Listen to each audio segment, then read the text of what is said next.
ચુંબકીય ક્ષેત્રની અંદર જ્યારે કોઈ કણ ગતિ કરતો હોય ત્યારે તેના ઉપર લાગતા ચુંબકીય બળનું સૂત્ર લખ્યું હતું Q V ક્રોસ B.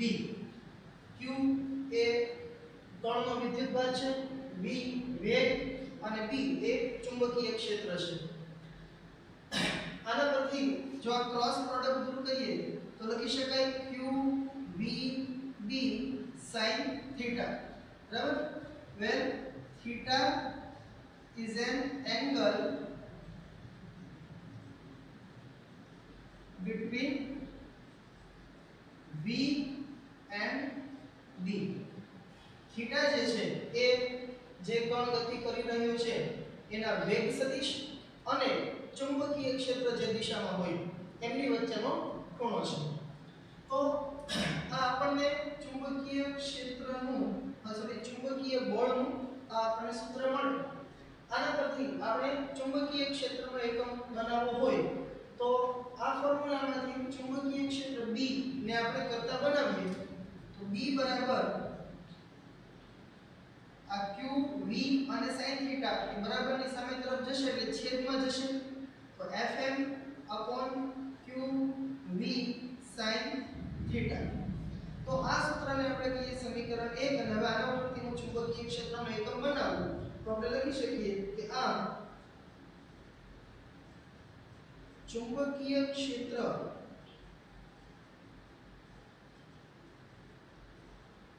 નો એકમ ચુંબકીય ક્ષેત્રનો એકમ કરીએ તો જો તમે જરા કે અંશમાં જે છે ચુંબકીય ક્ષેત્ર બરાબર F q v sin theta માં અંશમાં જોવા જાવ તો F m પ્રત્યય મતલબ કે મેગ્નેટિક ફોર્સ છે તો બળ છે બળનો એકમ છે ન્યૂટન થશે. તો ચુંબકીય ક્ષેત્રનો એકમ આપણે અંશમાં લખીશું ન્યૂટન છેદમાં q વિદ્યુતભાર છે તો આપણે સૌને ખ્યાલ છે કે વિદ્યુતભારનો એકમ છે કુલમ્બ. c પરથી બતાવીએ આપણે v એ વેગ છે તો વેગનો એકમ છે એ મીટર પ્રતિ સેકન્ડ. sin થીટા મિત્રો આપણને ખ્યાલ છે કે ત્રિકોણમિતિય ગુણોત્તરો sin થીટા cos થીટા જે બી કંઈ હશે એ તો માત્ર એક પ્રકારની વેલ્યુ બતાવે છે. દાખલા તરીકે sin 30 1/2 0.5 તો એમાં કોઈ એકમ નથી આવતો. આ ત્રિકોણમિતિય ગુણોત્તરો છે એ એકમ રહિત હોય તો એનો કોઈ એકમની જરૂર નથી. હવે એ થોડું સાદું આપીએ તો આ સેકન્ડ એ છેદના છેદમાં છે છેદનો છેદ અંશમાં જાય એટલે આ એકમ બનશે ન્યૂટન * સેકન્ડ પ્રતિ કુલમ્બ * મીટર. જરા ધ્યાન આપજો અહીંયા છેદમાં કુલમ્બ * મીટર છે ભૂલથી તમે આને સેન્ટીમીટર નહીં સમજી લેતા. હવે તો આ એક આપણને ચુંબકીય ક્ષેત્રનો એકમ મળે ન્યૂટન સેકન્ડ પ્રતિ કુલમ્બ મીટર. હજુ આમાં જો તમે વધારે સાદુરૂપ આપવા માટે જાઓ તો આપણને ખ્યાલ છે કે વિદ્યુતભાર Q બરાબર IT આવું સૂત્ર લખાય વિદ્યુતભાર માટે. પ્રકરણ નંબર 3 પ્રવાહ વિદ્યુત છે એના અંદર તમારે આ સૂત્ર આવે છે. આના પરથી જો આપણે આ વિદ્યુતભાર Q નો એકમ લખવો હોય Q બરાબર શું Q નો એકમ છે કુલમ્બ પણ આના બરાબર શું લખી શકાય તો કે I એટલે વિદ્યુત પ્રવાહ તો એનો એકમ થશે એમ્પિયર અને T એટલે સમય તો એનો એકમ થશે સેકન્ડ. તો કુલમ્બ જે છે એના જગ્યાએ લખી શકાય એમ્પિયર * સેકન્ડ. ફરી વખત થોડું હજુ વધારે સાદુરૂપ આપીએ તો ન્યૂટન * સેકન્ડ છેદમાં કુલમ્બની જગ્યાએ લખું હું એમ્પિયર * સેકન્ડ અને ગુણાકારમાં મીટર. તો અહીંયા આગળ સેકન્ડ સેકન્ડ કેન્સલ થશે તો આપણને બીજો એક એકમ મળે ન્યૂટન પ્રતિ એમ્પિયર મીટર. તો આ પણ એક ચુંબકીય ક્ષેત્રનો એકમ થશે. પણ આ પ્રકરણની અંદર જે કંઈ આપણે ન્યુમેરિકલ્સ સોલ્વ કરીશું ત્યાં આગળ ચુંબકીય ક્ષેત્રનો એકમ તમને કોઈ આ સ્વરૂપે ન્યૂટન પર એમ્પિયર મીટર સ્વરૂપે આપેલો નહીં હોય. મોટાભાગના પ્રશ્નોની અંદર ચુંબકીય ક્ષેત્રનો એકમ છે ટેસ્લા તરીકે બતાવેલો હોય. તો ટેસ્લા નિકોલા ટેસ્લા જે મહાન વૈજ્ઞાનિક સર્બિયન અમેરિકન જે સાયન્ટિસ્ટ છે એમની યાદમાં આપણે ચુંબકીય ક્ષેત્રનો એકમ છે એને ટેસ્લા આપણે બતાવીએ છીએ. તો ટેસ્લા બરાબર ન્યૂટન પ્રતિ એમ્પિયર મીટર આવું લખી શકાય. આ એનો SI એકમ છે અને આપણે વૈજ્ઞાનિકની યાદમાં એને ટેસ્લા આપણે બતાવીશું. તો ચુંબકીય ક્ષેત્રનો એકમ છે SI એકમ એ ટેસ્લા થી લખીશું આપણે અને આ 1 ટેસ્લા બરાબર લખી શકાય 1 ન્યૂટન પ્રતિ એમ્પિયર ઇન્ટુ મીટર. તો આ એક સંબંધ ખાસ યાદ રાખો. ચુંબકીય ક્ષેત્રનો SI એકમ છે ટેસ્લા છે અને એ ઉપરાંત ચુંબકીય ક્ષેત્રનો જે CGS એકમ છે એ છે ગૌસ. અમુક પ્રશ્નો આપણે કદાચ આ પ્રકરણમાં પણ આવશે એવા અથવા તો પાંચમું ચેપ્ટર જે છે ચુંબકત્વ અને દ્રવ્ય એના અંદર જ્યારે તમે જે કંઈ ન્યુમેરિકલ સોલ્વ કરશો તો ત્યાં શું છે કે ચુંબકીય ક્ષેત્ર પૃથ્વીના ચુંબકીય ક્ષેત્રની ને આ બધાની વાત થતી હશે તો ત્યાં આગળ ચુંબકીય ક્ષેત્ર મોટા ભાગે ગાઉસમાં આપેલા હશે બરાબર. તો ત્યાં આગળ આપણે આ સંબંધ છે કામમાં આવશે 1 ગાઉસ બરાબર 10⁻⁴ ટેસ્લા. તો આ સંબંધ પણ ખાસ આપણે યાદ રાખવાનો. ટેસ્લા એ ચુંબકીય ક્ષેત્રનો SI એકમ છે જ્યારે ગાઉસ એ એનો CGS એકમ છે. આ બંને વચ્ચેનો સંબંધ છે 1 ગાઉસ બરાબર 10⁻⁴ ટેસ્લા. કદાચ તમને આના પરથી MCQ પૂછી શકાય કે 1 ટેસ્લા બરાબર કેટલા ગાઉસ, તો તમે ટેસ્લાની કરતા બનાવીને એ પ્રશ્ન છે સોલ્વ કરી શકો. તો આ વાત થઈ ગઈ ચુંબકીય ક્ષેત્રના એકમ વિશેની. ત્યારબાદ લોરેન્ટ્ઝ બળ. આમ જોવા જાવ તો લોરેન્ટ્ઝ બળ આપણે અગાઉના લેક્ચરમાં ભણી ગયા છીએ એમ કહી શકાય. કારણ કે લોરેન્ટ્ઝ બળ એ બીજું કંઈ નથી પણ માત્ર વિદ્યુતીય બળ અને ચુંબકીય બળનો સરવાળો છે. બરાબર. તમે વ્યાખ્યા જે લખી છે એના ઉપરથી તમે જોઈ શકો જ્યારે કોઈ વિદ્યુતભારિત કણ એ વિદ્યુત ક્ષેત્ર અને ચુંબકીય ક્ષેત્ર એ બંનેની સંયુક્ત અસર હેઠળ ગતિ કરતો હોય, મતલબ કોઈ એવા વિસ્તારમાંથી ગતિ કરતો હોય કે જ્યાં આગળ વિદ્યુત ક્ષેત્ર તો હોય જ સાથે સાથે ચુંબકીય ક્ષેત્ર પણ હોય. અને કદાચ ને આપણે લાસ્ટ લેક્ચરની અંદર આવા પ્રકારના પ્રશ્નો પણ થોડાક MCQ છે ઇલેક્ટ્રોનને લઈને સોલ્વ કર્યા હતા. તો જે વિસ્તારની અંદર ચુંબકીય ક્ષેત્ર અને વિદ્યુત ક્ષેત્ર બંને અસ્તિત્વ ધરાવતા હોય આવા વિસ્તારમાંથી જ્યારે કોઈ વિદ્યુતભારિત કણ ગતિ કરતો હોય તો એના ઉપર લાગતા પરિણામી બળને લોરેન્ટ્ઝ બળ કહે છે. તો આપણને ખ્યાલ છે કે વિદ્યુત ક્ષેત્ર હોય તો વિદ્યુતીય બળ લાગશે, ચુંબકીય ક્ષેત્ર હોય તો ચુંબકીય બળ લાગશે.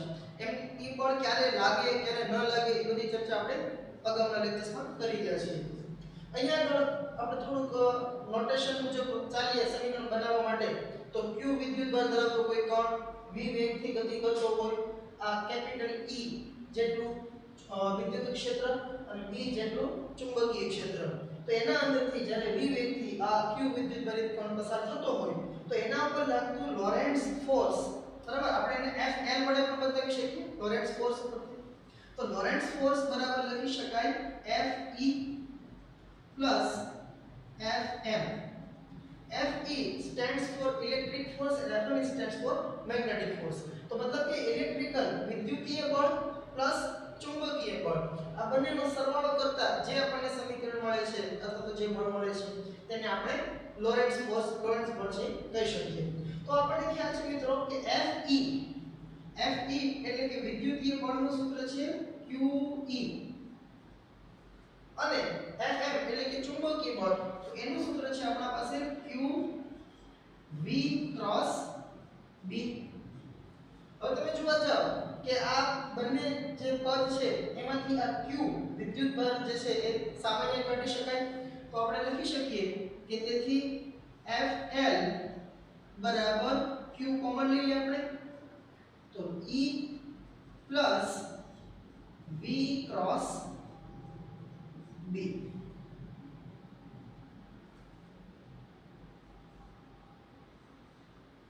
તો આ જે સૂત્ર મળે તે લોરેન્ટ્ઝ બળ દર્શાવે છે.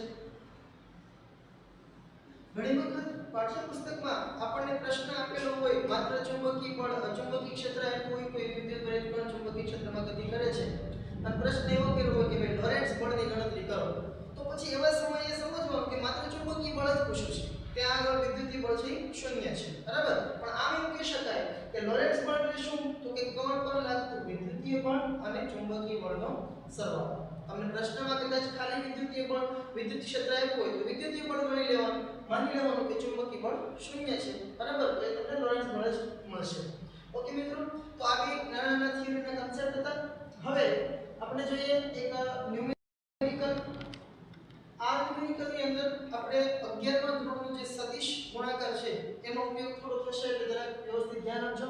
તમારો 11મા કન્સેપ્ટ છે પણ સાથે સાથે અહીંયા કામ આવવાનું છે.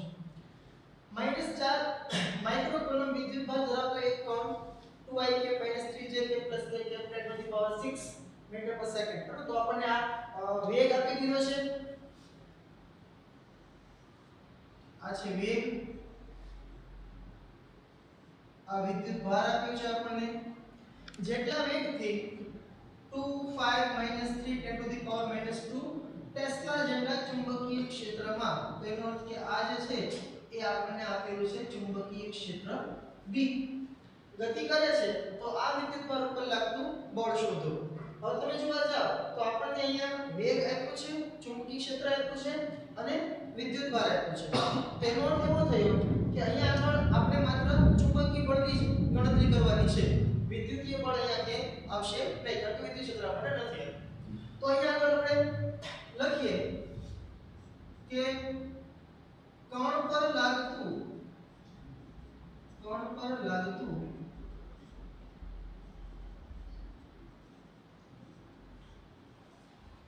ચુંબકીય બળ, તો એનું સૂત્ર છે આપણા પાસે Fm બરાબર q v ક્રોસ b બરાબર q વિદ્યુતભાર છે -4 માઇક્રોકુલમ એટલે કે 10⁻6 ઘાત. બ્રેકેટ ની અંદર વેગ, તો વેગ સદિશ આપ્યો છે આપણને 2i કે -3j કે +k કે, એને ગુણ્યા 10⁻6. તો આ 10⁻6 ઘાત છે એને આપણે પછી બહાર લઈ શકશું. ક્રોસ b, ચુંબકીય ક્ષેત્ર આપ્યું છે આપણને 2i કે +5j કે -3k અને એને ગુણ્યા 10⁻2 ઘાત છે. અહીંયા જગ્યા નથી તો આપણે એક કામ કરીએ કે 10⁻2 ઘાત છે એને હું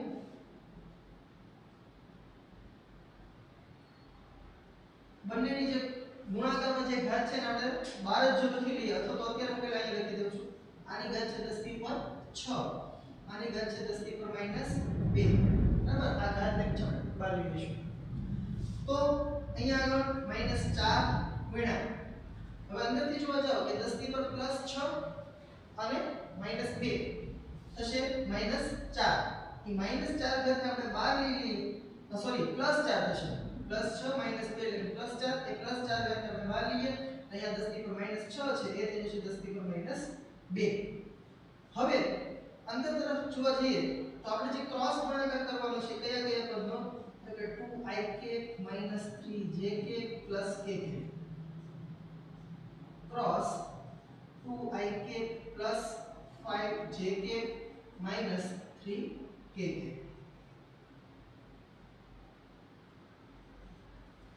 બરાબર, -4 ગુણ્યા 10⁻2 ઘાત. હવે અહીંયા આપણે જ્યારે ક્રોસ ગુણાકાર કરવાનો હોય તો આ જે બે સદિશ છે એનો ક્રોસ ગુણાકાર ધોરણ 11 ની અંદર આપણે એક નિશ્ચયકની રીતથી શીખ્યા હતા. તો એ રીતે પણ તમે કરી શકો જો તમને યાદ હોય. i cap j cap k cap, પછી 2 -3 1 2 5 -3. બરાબર, પછી એનું જે સાદુરૂપ તમે આપતા કે પેલો ઘટક છે એને આપણે કોલમ ને હાર સિવાયના જે ઘટકો હોય એને લખીને તમે સાદુરૂપ આપો. તો એ રીતે પણ આની તમે ગણતરી કરી શકો નિશ્ચયની રીતે. અથવા સિમ્પલ જો આપણે ગુણાકાર કરીએ તો એમાં માત્ર આપણને આ એક વસ્તુ યાદ હોવી જોઈએ. અગાઉના લેક્ચરમાં પણ આપણે આની વાત કરી ગયા છીએ. i cap j cap k cap, સમઘડી ગુણાકાર કરો તો ધન જવાબ હશે, અને વિષમઘડી ગુણાકાર કરીએ તો ઋણ જવાબ હશે. તો અહીંયા શું કરીશું આપણે, સૌપ્રથમ તો કે આ 2i કેરેટ નો ગુણાકાર આ 2i કેરેટ સાથે કરીએ તો i cap cross i cap 0 થશે, તો એક લખવાની જરૂર નથી.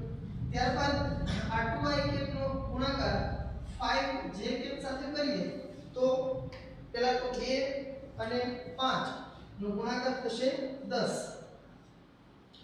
i cap cross j cap જોવા જાવ તો એ થશે k કેપ. ત્યારબાદ 2i કેપ નો ગુણાકાર આપણે કરીશું આ -3k કેપ સાથે, તો 2 એને ગુણ્યા -3 એટલે પેલા તો થઈ જશે -6 અને i cap cross k cap. હવે તમે જોજો i cap cross k cap તો વિષમગણી ગુણાકાર થયો એટલે જે આવશે પણ માઈનસ આવશે તો માઈનસ માઈનસ પ્લસ અને અહીંયા લખી દઈએ આપણે જે કે. તો આપણે આ 2i કેપ નો ગુણાકાર આખા બ્રેકેટ સાથે કરી દીધો. હવે આ -3j કેપ નું કરીએ તો -3j કેપ નો ગુણાકાર જ્યારે આપણે આ 2i કેપ સાથે કરીએ તો એ થશે 2 ગુણ્યા 3 એટલે કે -6. હવે j કેપ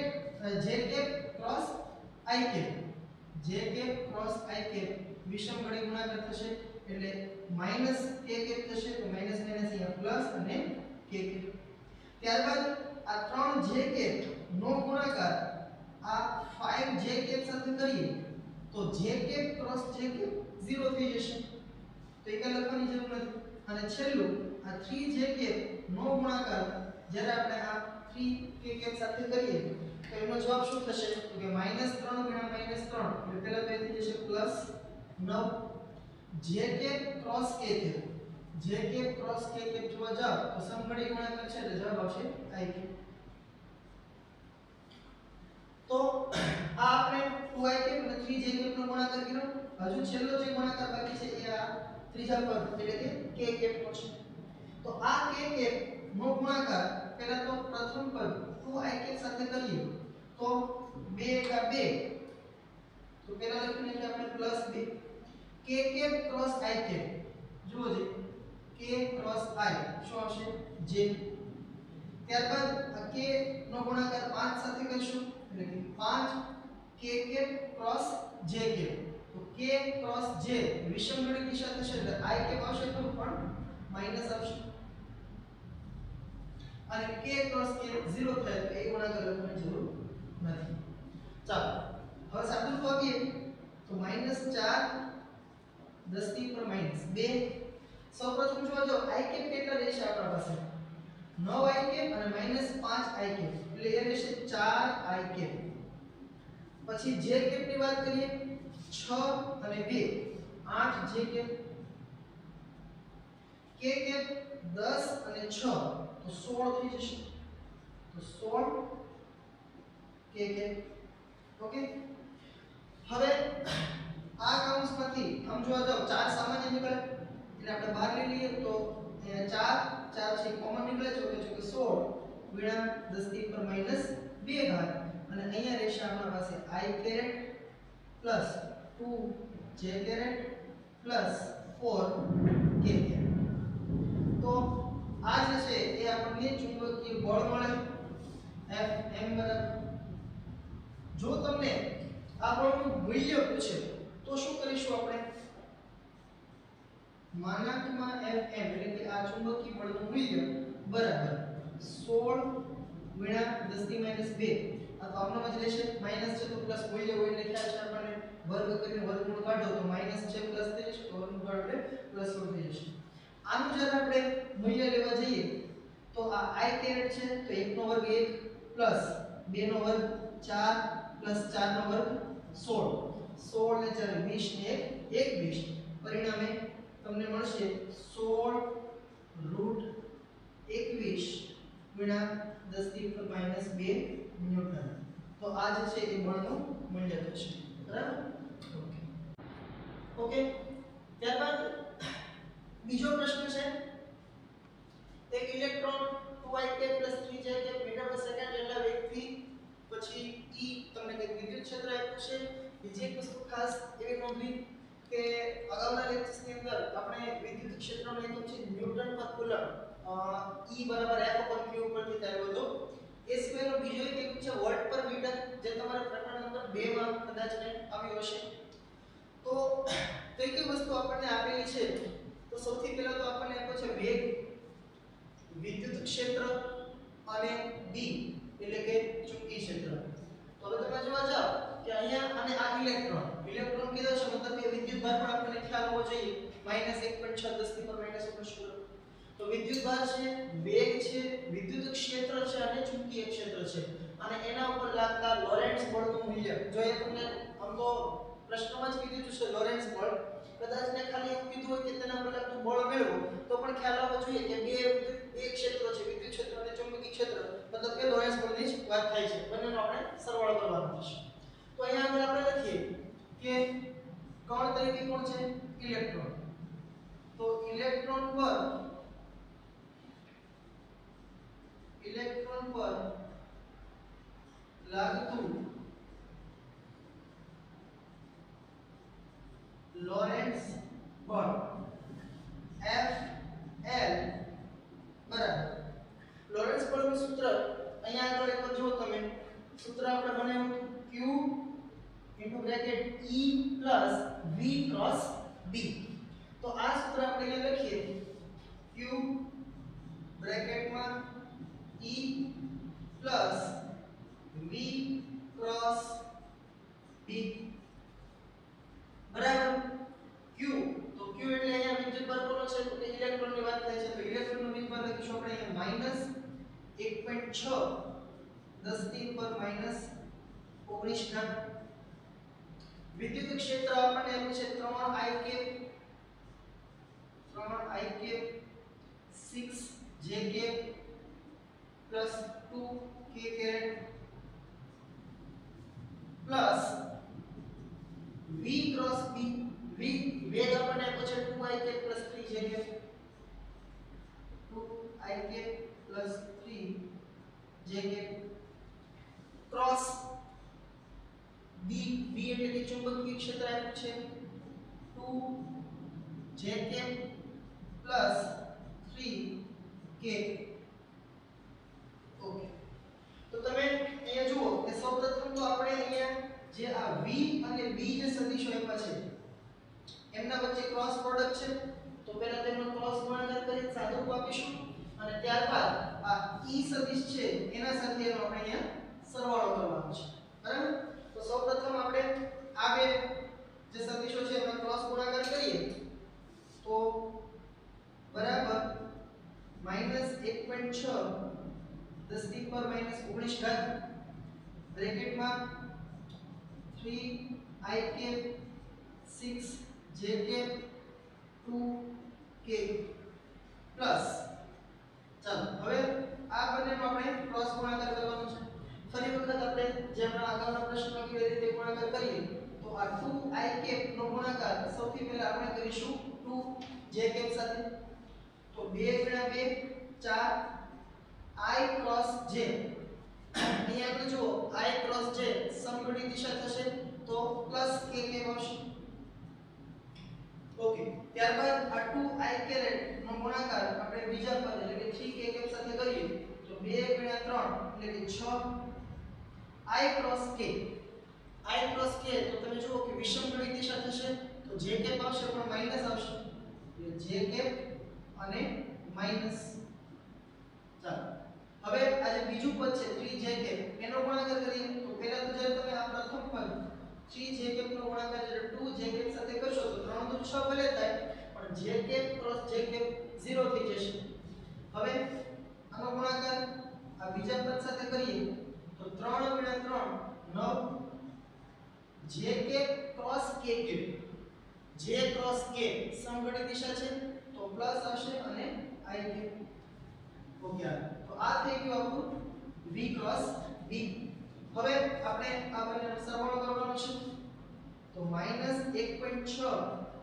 10 19 ઘાત હવે આ બ્રેકેટની અંદર જ્યારે આપણે સરવાળો કરીએ તો આપણને ખ્યાલ છે કે જે x દિશાના જે સદિશો હોય મતલબ કે I cap નો સરવાળો I cap વાળા પદ સાથે J cap નો J cap સાથે અને K cap વાળા પદનો K cap વાળા પદ સાથે સરવાળો આપણે કરીએ તો અહીંયા આગળ જોઈએ 3 I cap અને અહીંયા છે 9 I cap તો ટોટલ થશે 12 I cap J cap ની વાત કરીએ તો અહીંયા +6 J cap અને અહીંયા છે -6 J cap તો એ તો શૂન્ય થઈ જશે K cap માટે જોવા જાવ તો 2 K cap અને 4 K cap એટલે કે 6 K cap આ બંનેમાંથી 6 સામાન્ય નીકળે તો -1.6 * 6 * 10 19 ઘાત અહીંયા વધશે 2 I cap પ્લસ અહીંયા રહેશે K cap હજુ સાથે રૂપે આ 16 * 6 96 એના પરથી આ થઈ જશે -9.6 10 * 19 r અને અહીંયાથી જશે 2 i k plus k newton. તો આટલું લોરેન્ટ્ઝ બળ આ ઇલેક્ટ્રોન ઉપર લાગશે. આને તમે બીજી રીતે જો બતાવો તો આમ પણ લખી શકાય અને -9.6 10 ની -19 ઘાત અને બ્રેકેટમાં આવશે તમારે 2,0,1. તો આ પણ 11 માં જોડેલી વસ્તુ છે, તમને આ વસ્તુનો ખ્યાલ આવવો જોઈએ. ન્યૂટન. અને જો આપણનું મૂલ્ય તમને મેળવવાનું કે તો ફરી વખત આ -9.6 નો વર્ગ કરશો એટલે પ્લસ થઈ જશે, પાછું વર્ગમૂળ કાઢશો એટલે જવાબ તો 9.6 જ રહેશે. 10 ની -19 ઘાત નો વર્ગ કરશો એટલે -38 ઘાત થશે, પાછું વર્ગમૂળ કાઢશો એટલે તો -19 જ રહેવાનું છે. અને આ જે સદિશ છે એનું મૂલ્ય તમે લેવા જાઓ તો 2 નો વર્ગ 4 અને 1 નો વર્ગ 1, પરિણામે તમને જવાબ મળશે 9.6 4 ને 5 એટલે કે વર્ગમૂળમાં 5 ગુણ્યા 10 ની -19 ન્યૂટન. તો આ જે છે એ બળનું મૂલ્ય થશે 9.6 ગુણ્યા સોરી 9.6 વર્ગમૂળમાં 5 ગુણ્યા 10 ની -19 ન્યૂટન. અને આ વર્ગમૂળમાં 5 વડે કિંમત સામે જો નીટ z વગેરેના પ્રશ્ન હોય તેમાં કાંઈ મૂકવાની જરૂર રહેતી નથી. પણ તમારે જો હજી ગણવું હોય તો √5 ની કિંમત મૂકશો એટલે લગભગ કંઈક 21 પોઈન્ટ સમથિંગ 4 કે 5 જેવો તમને જવાબ છે મળશે. તો અહીંયા સુધી આપણે આ લેક્ચરમાં રાખીએ અને હવે આના પછીના લેક્ચરમાં આપણે નેક્સ્ટ ટોપિક છે જોઈશું.